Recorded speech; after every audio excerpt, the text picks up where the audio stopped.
Sir ಹೇಗಿದ್ದೀರಿ sir?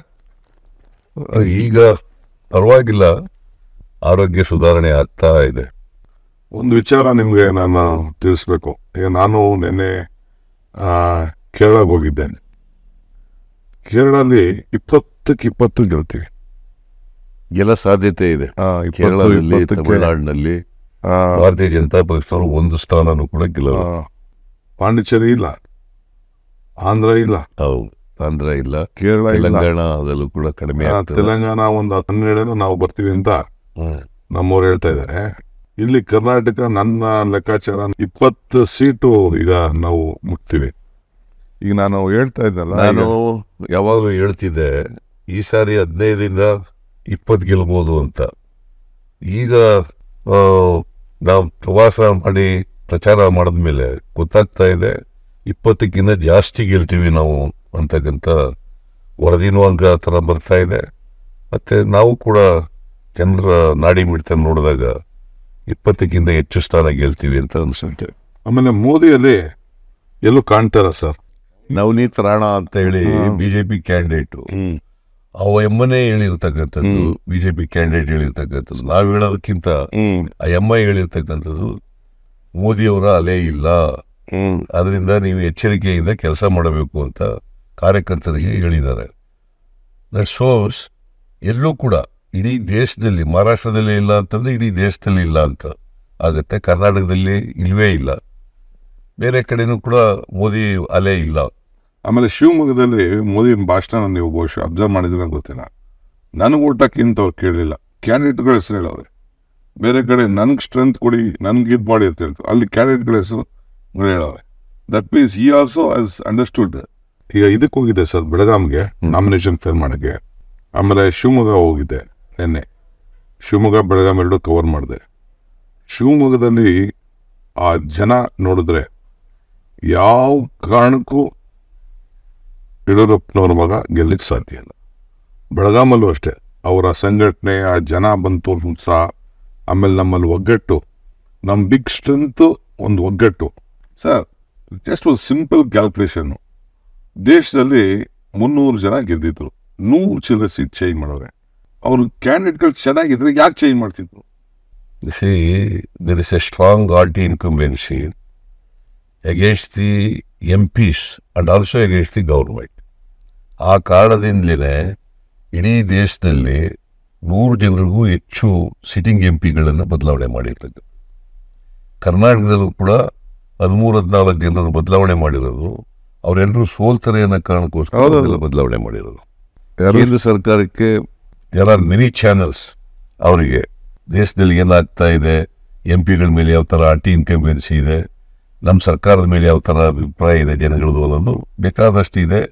ಅದರಿಂದ ಅವರಿಗೆ ಮಾಹಿತಿ ಕೊರತೆ ಇಲ್ಲ. ಅವ್ರಿಗೆ ಮಾಹಿತಿ ಸಿಕ್ಕೇನೆ ಅವರು ಈ ಸಾರಿ 200-220 ಗೆಲ್ಬೋದು ಅಂತ ಅವ್ರ ಲೆಕ್ಕಾಚಾರ ಇದೆ.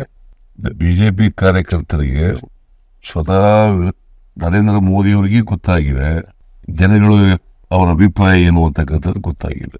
ಯಾಕಂತಂದರೆ ಜನಗಳಿಗೆ ಭಾಳ ಸುಳ್ಳುಗಳು ಹೇಳಿ ದಾರಿ ತಪ್ಪಿಸೋಕ್ಕಾಗಲ್ಲ. ಜನಗಳು ಈಗ 10 ವರ್ಷ ಅವರನ್ನು ನೋಡಿದ್ದಾರೆ. 10 ವರ್ಷ ನೋಡಿದ ಮೇಲೆ ಅವರ ಬಣ್ಣ ಬಯಲಾಗಿದೆ, ಜನಗಳು ಅರ್ಥ ಮಾಡ್ಕೊಂಡಿದ್ದಾರೆ. ನರೇಂದ್ರ ಮೋದಿಯವರು ಸುಳ್ಳು ಹೇಳ್ತಾ ಇದ್ದಾರೆ, ಅವರು ಕೊಟ್ಟಂಥ ಭರವಸೆಗಳನ್ನು ಈಡೇರಿಸಿಲ್ಲ 10 ವರ್ಷಗಳಲ್ಲಿ. ಸೊ ಹಾಗಾಗಿ ಇವತ್ತು ಜನರು BJP ಬಗ್ಗೆ ವಿಶ್ವಾಸ ಕಳ್ಕೊಂಡಿದ್ದಾರೆ. ಆ ಕಾರಣಕ್ಕೋಸ್ಕರ ನರೇಂದ್ರ ಮೋದಿಯವರ ಅಲೆನೂ ಕೂಡ ಈಗಿಲ್ಲ. ಸೊ ಈ ಕಾರಣದಿಂದ ಕಾಂಗ್ರೆಸ್ ಪಕ್ಷಕ್ಕೆ ಈ ಸಾರಿ ಹೆಚ್ಚು ಅವಕಾಶಗಳಿದ್ದಾವೆ ಅಂತಕ್ಕಂಥದ್ದು ಮಾಧ್ಯಮದ ಮೂಲಕ, ಪತ್ರಿಕೆಗಳ ಮೂಲಕ, ಜನರ ಅಭಿಪ್ರಾಯದ ಮೂಲಕ ತಿಳ್ಕೊಳ್ಳಿಕ್ಕೆ ಸಾಧ್ಯ. ಸರ್, ಇದು ಇನ್ನೊಂದು, ನನಗೆ ಡೆಲ್ಲಿಯಿಂದ, UP-ಯಿಂದ, ಬೇರೆ ಬೇರೆ ಸ್ಟೇಟ್ಸಿಂದ ಎಲ್ಲ ನನ್ನ ಹತ್ರ ಮಾತಾಡ್ತಾ ಇದ್ದಾರೆ. ಐ ಥಿಂಕ್ ಯಾವ ಕಾರಣಕ್ಕೂ 200 ಮೇಲೆ ದಾಟಲ್ಲ ಸರ್ ND. ಹಾಗೆ ನನಗಿರೋ ಇನ್ಫಾರ್ಮೇಶನ್ ಕೂಡ ಅಷ್ಟೇನೆ, 200-220 NDA ಬರ್ಬೋದು ಅಂತ ಅವ್ರಿಗೂ ಗೊತ್ತಾಗಿದೆ, BJP ಅವ್ರಿಗೂ ಗೊತ್ತಾಗಿದೆ. ಅದಕ್ಕೆ ಸ್ಟ್ರಾಟಜಿಕ್ ಆಗಿ 400 ಅಂತ ಹೇಳೋದು. ಸೊ ಕರ್ನಾಟಕದಲ್ಲಿ ನಮ್ಮ 5 ಗ್ಯಾರಂಟಿಗಳಿಂದ ಏನು ಇಂಪ್ಯಾಕ್ಟ್ ಆಗಿದೆ ಜನರ ಮೇಲೆ, ಮತದಾರರ ಮೇಲೆ ಏನು ಇಂಪ್ಯಾಕ್ಟ್ ಆಗಿದೆ, ಬಹುಶಃ ಅದು ಇಡೀ ರಾಷ್ಟ್ರದಲ್ಲಿ ಆಗ್ತದೆ ಅಂತಕ್ಕಂಥದ್ದು. ರಾಷ್ಟ್ರೀಯ ಕಾಂಗ್ರೆಸ್ ಕೂಡ ಈ ಗ್ಯಾರಂಟಿಗಳು ಘೋಷಣೆ ಮಾಡಿರೋದ್ರಿಂದ, ಇದು ಮನೆಗೆ ತಲುಪೋದ್ರಿಂದ ಕರ್ನಾಟಕದಲ್ಲಾದಂಥ ಬೆಳವಣಿಗೆ ಅಲ್ಲೂ ಕೂಡ ದೇಶದಲ್ಲೂ ಕೂಡ ಆಗುತ್ತೆ ಅಂತ ಹೇಳಿ ನಾನು ಅನ್ಕೊಂಡಿದ್ದೆ. ಇವತ್ತು ನೋಡಿ ರಾಹುಲ್ ಗಾಂಧಿ ಒಂದು ಮಾತಾಡಿದ್ರು ನಮ್ಮ ಕೋಲಾರ ಭಾಷೆಯಲ್ಲಿ, 22 ದೊಡ್ಡ ಸಾಹುಕಾರಗಳಿಗೆ ಎಷ್ಟು ಕೋಟಿ ಸಾಲ ಮನ್ನಾ ಮಾಡಿದೆ ನಂಬರ್ 1. ಅದೇ 22 ಜನಕ್ಕೆ ಎಷ್ಟಾಗಿದೆ ಅಂತಂದ್ರೆ ಇಡೀ ದೇಶದ ಎಲ್ಲ ಬಡವರಿಗೂ ರೈತರು ಹಂಚಬಹುದಾಯ್ತು ಆ ದುಡ್ಡನ್ನ ಅಲ್ಲಿ ಮಾಡೋದೇ ಅಂತ. ರಾಹುಲ್ ಗಾಂಧಿ ಅವರು ಅವ್ರ ಭಾಷಣದಲ್ಲಿ 22 ಶ್ರೀಮಂತ ಕುಟುಂಬಗಳಿಗೆ, ಕಾರ್ಪೊರೇಟ್ ಬಾಡಿಗಳಿಗೆ 16 ಲಕ್ಷ ಕೋಟಿ, ಅಂದ್ರೆ ನಮ್ದಷ್ಟು ನಮ್ಮ ಬಜೆಟ್ ಅಷ್ಟು 15 ಸ್ಟೇಟ್. ನಮ್ಮ ಬಜೆಟ್ ಇರ್ತಕ್ಕಂಥದ್ದು 3,71,000 ಕೋಟಿ. ಅದರ ಎಷ್ಟು ಪಟ್ಟು ಜಾಸ್ತಿ ಆಗ್ತದೆ? 5 ಪಟ್ಟು ಜಾಸ್ತಿ ಆಗುತ್ತೆ. 5 ಪಟ್ಟು ಹಣನ ಕಾರ್ಪೊರೇಟ್ ಬಾಡಿಗಳಿಗೆ ಮನ್ನಾ ಮಾಡಿಬಿಟ್ಟಿದ್ದಾರೆ. ಸೊ ರೈತರ ಸಾಲ ಮನ್ನಾ ಮಾಡಿಲ್ಲ, ಕಾರ್ಪೊರೇಟ್ ಬಾಡಿಗಳವ್ರದ್ದು ಸಾಲ ಮನ್ನಾ ಮಾಡಿದ್ದಾರೆ. This is how they are not for poor people, they are for rich people, they are for corporate bodies. ಇದು ಬಹಳ ಸ್ಪಷ್ಟವಾಗಿ ಗೊತ್ತಾಗುತ್ತೆ. ನರೇಂದ್ರ ಮೋದಿ ಅವರು ಏನು ಹೇಳಿದ್ರು ಕೂಡ ಜನ ನಂಬ್ತಿದ್ರು ಫಸ್ಟ್ ಟರ್ಮ್ನಲ್ಲಿ. ಆಮೇಲೆ ಬರ್ತಾ ಸುಳ್ಳು ಹೇಳ್ತಾರೆ ಅಂತ ಗೊತ್ತಾಯ್ತು. ಹಾಗಾಗಿ ಅವರು ಏನು ಹೇಳ್ತಾರೆ, ಏನು ಭರವಸೆ ಕೊಡ್ತಾರೆ, ಅದಕ್ಕೆ ತದ್ವಿರುದ್ಧವಾಗಿ ನಾವು ಅರ್ಥ ಮಾಡ್ಕೋಬೇಕಾಗ್ತದೆ. ಮಾಡೋದಿಲ್ಲ ಅಂತ ನರೇಂದ್ರ ಮೋದಿ ಅವರು ಏನು ಹೇಳ್ತಾರೆ ಅದಕ್ಕೆ ವಿರುದ್ಧವಾಗಿ ನಾವು ಅರ್ಥ ಮಾಡ್ಕೋಬೇಕು. ಮಾಡ್ತೀವಿ ಅಂದರೆ ಮಾಡಲ್ಲ ಅಂತ, ಕೊಡ್ತೀವಿ ಅಂದರೆ ಕೊಡಲ್ಲ ಅಂತ. ಸೊ ಇದನ್ನ ಜನ ಈಗ ಅರ್ಥ ಮಾಡ್ಕೊಂಡಿದ್ದಾರೆ. ಆಮೇಲೆ ಈ ದಳದವ್ರು ಇದಾರಲ್ಲ, ಅವರು ಐ ಥಿಂಕ್ ಅವ್ರು ಯಾಕೆ ಇಷ್ಟು ಪೇಷನ್ಸ್ ಕಳ್ಕೊಳ್ತಾ ಇರೋ ಅರ್ಥ ಆಗ್ತಾ ಇಲ್ಲ. ಈಗ ನೋಡಿ ಪಾಪ ನಮ್ಮ ಹೆಣ್ಮಕ್ಳ ಬಗ್ಗೆ ಎಲ್ಲ ಅಷ್ಟು ಅಗ್ರವಾಗಿ ಮಾತಾಡೋಂಥದ್ದು. ಆಮೇಲೆ APMCಲಿ ರೈತರು ಮಿನಿಸ್ಟ್ರು, ನಾವು ರೈತರು ಸರ್ಕಾರ, ನಮ್ದು ರೈತರು ಪಾರ್ಟಿ ಅಂತಿದ್ರು. ಐ ಡೋಂಟ್ ನೋ, APMC ಕಾಯ್ದೆಗೆ ಅವರು ಸಪೋರ್ಟೇ ಮಾಡಲಿಲ್ವಲ್ಲ ಸರ್? ಅದರಿಂದ ಅಪೋಸ್ ಮಾಡಿದ್ರು. ಓಕೆ ಅಂದೆ ಕ್ಲೈಮ್. ಈಗ ನೋಡಿ they joint hands with BJP. ಆಮೇಲೆ ಈಗ ನೋಡಿ ಮೇಕೆದಾಟು ನಾವು ಮಾತಾಡ್ಬೇಕಾದ್ರೆ ಎಲ್ಲ ನಮ್ಗೆ ಟೀಕೆ ಮಾಡುತ್ತಿದ್ರು, ಕಬಾಬ್ ಹಚ್ಚಾವ್ರೆ ಅಂತಿದ್ರು, ನಾವು ಪಾದಯಾತ್ರೆ ಮಾಡ್ತಾ ಇದ್ದೋ ನಮ್ಮ ನೀರು ನಮ್ಮಕ್ಕ ಅಂತ. ಈಗ ಹೇಳ್ತವ್ರೆ ನಾನು ಮಾಡ್ಬಿಡ್ತೀನಿ, ಮೋದಿ ಅವ್ರ ಕೇಳಿ ನಾವು ಮಾಡಿಸ್ಬಿಡ್ತೀನಿ ಅಂತ ಅಂದ್ಬಿಟ್ಟು ಚುನಾವಣೆಗೋಸ್ಕರ ಹೇಳ್ತಕ್ಕಂಥ ಮಾತು. JDSನವ್ರು ಇದಾರಲ್ಲ, ಅವ್ರ ಸರ್ವೈವಲ್ಗೋಸ್ಕರ ಏನ್ ಬೇಕಾದ್ರೂ ಮಾಡ್ತಾರೆ, ಏನ್ ಸುಳ್ಳು ಬೇಕಾದ್ರೂ ಹೇಳ್ತಾರೆ. ವೆಂಕಟೇಶ್ ಮನೆ ಹೇಳ್ತಿದ್ದೆ ಸರ್, ನಮ್ಮ ಪ್ರಿಯಪಟ್ಟದ ವೆಂಕಟೇಶ್, ಯಾಕೆ ನಾನು ಬಿಟ್ಟು ಬಂದೆ ಅಂತ. ಒಬ್ಬರು ಫ್ಯಾಮಿಲಿ ಬಿಟ್ರೆ ಇನ್ನೊಂದು ಹೆಸರಿಗೆ ಯೋಚನೆ ಮಾಡೋಕ್ಕೋಗಲ್ಲ ಅಂತ. ನನಗೆ ಸರ್, ನನ್ನ ಪೊಲಿಟಿಕಲ್ 40 ವರ್ಷದ ಅನುಭವ ನನಗೆ, ನಾನು ಎಲೆಕ್ಷನ್ನು ಯಾವ ಕಾರಣಕ್ಕೂ ಸರ್ 4 ಸೀಟ್ ಗೆಲ್ಲಕ್ಕೆ ಚಾನ್ಸ್ ಇಲ್ಲ sir. Either Mandya or Hassan or Bengaluru rural, impossible.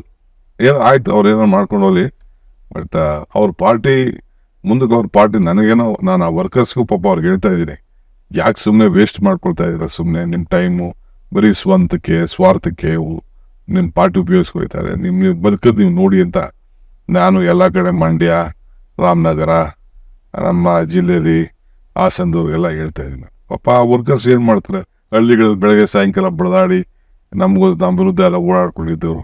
ಈಗ ಅಟ್ಲೀಸ್ಟ್ ಅವ್ರು ಏನಾರು ಒಂದು ದಾರಿಯನ್ನು ನೋಡ್ಕೊಳ್ರಪ್ಪ. ಇನ್ನೇನು ಅವ್ರ ಸರ್ಕಾರ ಇದ್ದತೆ, ಅವ್ರ ಪಾರ್ಟಿಗೆ ಬಂದತೆ, ಅದು ಆಗತ್ತೆ. ಸುಮ್ಮನೆ ಆಗ್ತಾವ್ರೆ, ಸರ್ಕಾರ ಹೊಂಟೋಗ್ತಿದೆ. ಏನು ಮಡಕೆ ಕೆಟ್ಟೋಯ್ತಾ ಇದು. ನಾವು 136 ಸ್ಥಾನ ಇದ್ದೀವಿ, ಸರ್ಕಾರ ಬಿದ್ದೋಯ್ತದೆ.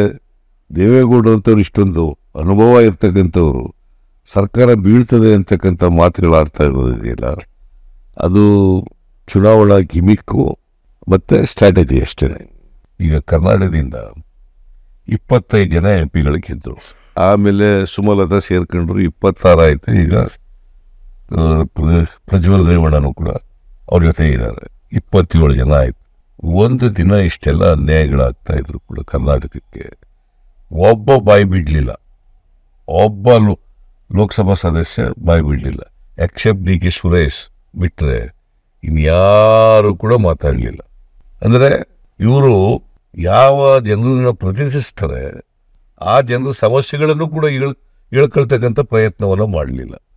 ಸೊ ಹಾಗಾಗಿ ಅಲ್ಲ ಒಂದು ಸರ್, ಹೌದೇ ಗೌರ್ಮೆಂಟ್ ಇತ್ತಲ್ಲ, ಎಲ್ಲ ಹೋಗಿ MP ಅಟ್ಲೀಸ್ಟ್ ಆಸ್ ಪಾರ್ಲಿಮೆಂಟಲ್ಲಿ ಬೇಡ, ಪ್ರೈಮ್ ಮಿನಿಸ್ಟರ್ ಹೋಗಿ ನಮ್ಮ ಸರ್ಕಾರ ಇದೆ ದುಡ್ಡು ಕೊಡಿ ಅಂತ ಅವ್ರ ಸರ್ಕಾರಕ್ಕೆ ದುಡ್ಡು ಕೊಡ್ಸಿಲ್ವಲ್ಲ ಇವರು. ಈಗ ಇಷ್ಟೆಲ್ಲ ಆಯ್ತಲ್ಲ, ಮಹದಾಯಿ ಯೋಜನೆಯಲ್ಲಿ ನೋಟಿಫಿಕೇಶನ್ ಎಲ್ಲ ಆಗಿದೆ. ಟ್ರಿಬ್ಯುನಲ್ ಅವರು ಕೂಡ ವರದಿ ಕೊಟ್ಟಿದ್ದಾರೆ, ಸುಪ್ರೀಂ ಕೋರ್ಟ್ ಅವರು ಕೂಡ ಸ್ಟೇ ಕೊಟ್ಟಿಲ್ಲ. ಎನ್ವೈರ್ಮೆಂಟ್ ಕ್ಲಿಯರೆನ್ಸ್ ಮಾಡಬೇಕು, ಅದು ಕೇಂದ್ರ ಸರ್ಕಾರ ಮನಸ್ಸು ಮಾಡಿದ್ರೆ ಒಂದು ದಿನದಲ್ಲಿ ಆಗ್ತಕ್ಕಂಥ ಕೆಲಸ. ಮೇಕೆದಾಟು ಇದೆಯಲ್ಲ, ಇವತ್ತು ಕುಡಿಯ ನೀರಿನ ಯೋಜನೆ, ಅದು ಬ್ಯಾಲೆನ್ಸಿಂಗ್ ರಿಸರ್ವಾಯರ್. ಅದರಿಂದ ತಮಿಳುನಾಡಿಗೇನು ಲಾಸ್ ಇಲ್ಲ, ಏನು ತೊಂದರೆ ಆಗೋದಿಲ್ಲ. ನಮ್ಮ ಪ್ರದೇಶದಲ್ಲಿ ಕರ್ನಾಟಕದ ಒಳಗಡೆ ಕಟ್ತಾ ಇರ್ತಕ್ಕಂಥ ಡ್ಯಾಮ್ ಅದು. ಅವ್ರಿಗೇನು ಟ್ರಿಬ್ಯುನಲ್ ಏನು ಹೇಳಿದೆ, 177.25 TMC ಆಫ್ ವಾಟರ್ ನಾರ್ಮಲ್ ಇಯರ್ನಲ್ಲಿ ನೀರು ಬಿಡಬೇಕು. ಅದು ಬಿಟ್ಟ ಮೇಲೆ ಇನ್ನೇನಿದೆ ಅವ್ರಿಗೆ?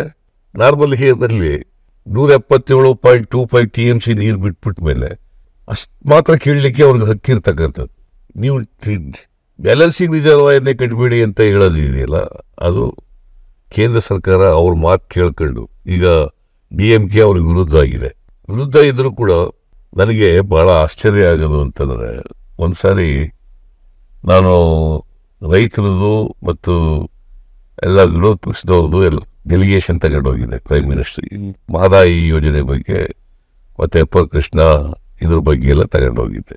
ಆಗ ನರೇಂದ್ರ ಮೋದಿಯವರು prime minister of the country ಏನು ಹೇಳ್ತಾರೆ ಅಂತಂದರೆ, ನೀವು ಪ್ರಯತ್ನ ಮಾಡಿ ಅಲ್ಲಿಯವರೆಗೆ ಮಹಾರಾಷ್ಟ್ರದ ಆಮೇಲೆ ಗೋವಾದಲ್ಲಿರ್ತಕ್ಕಂಥ ಕಾಂಗ್ರೆಸ್ನವ್ರನ್ನ ಒಪ್ಪಿಸ್ಕೊಳ್ಳಿ, ಆಮೇಲೆ ನಾನು ಮಾತಾಡೋಣ ಅಂತ ಹೇಳ್ತಾರೆ. ಒಬ್ಬ ಪ್ರೈಮ್ ಮಿನಿಸ್ಟರ್ ಆಗಿ ಇಷ್ಟೊಂದು ಬೇಜವಾಬ್ದಾರಿಯಿಂದ ಹೇಳ್ತಕ್ಕಂಥ ಮಾತುಗಳಿವು. ಈ ಸಮಸ್ಯೆ ಬಗೆಹರಿಬಾರ್ದು, ಇದು ಜೀವಂತವಾಗಿರಬೇಕು ಅನ್ನೋದ್ರಲ್ಲಿ ನಂಬಿಕೆ ಇಟ್ಕೊಂಡಿದ್ದಾರೆ. ಜೀವಂತವಾಗಿದ್ದರೆ ರಾಜಕೀಯ ಮಾಡಲಿಕ್ಕೆ ಅನುಕೂಲ ಅನ್ನೋ ಕಾರಣಕ್ಕೋಸ್ಕರ ಇದನ್ನು ಜೀವಂತವಾಗಿಡ್ತಕ್ಕಂಥ ಪ್ರಯತ್ನ ಮಾಡಿ. ಕುಮಾರಸ್ವಾಮಿಗೆ ಯಾವ ಬದ್ಧತೆಯೂ ಇಲ್ಲ. ನಿಜ ಹೇಳಬೇಕು ಅಂತಂದರೆ, ಅವರು 2 ಸಾರಿ ಚೀಫ್ ಮಿನಿಸ್ಟರ್ ಆಗಿದ್ರಲ್ಲ, 2 ಸಾರಿ, ಒಂದು ಸಾರಿ BJP ಸಪೋರ್ಟ್ನಿಂದ ಚೀಫ್ ಮಿನಿಸ್ಟರ್ ಆಗಿದ್ರು, ಒಂದು ಸಾರಿ ಕಾಂಗ್ರೆಸ್ ಸಪೋರ್ಟ್ನಿಂದ ಚೀಫ್ ಮಿನಿಸ್ಟರ್ ಆಗಿದ್ರು.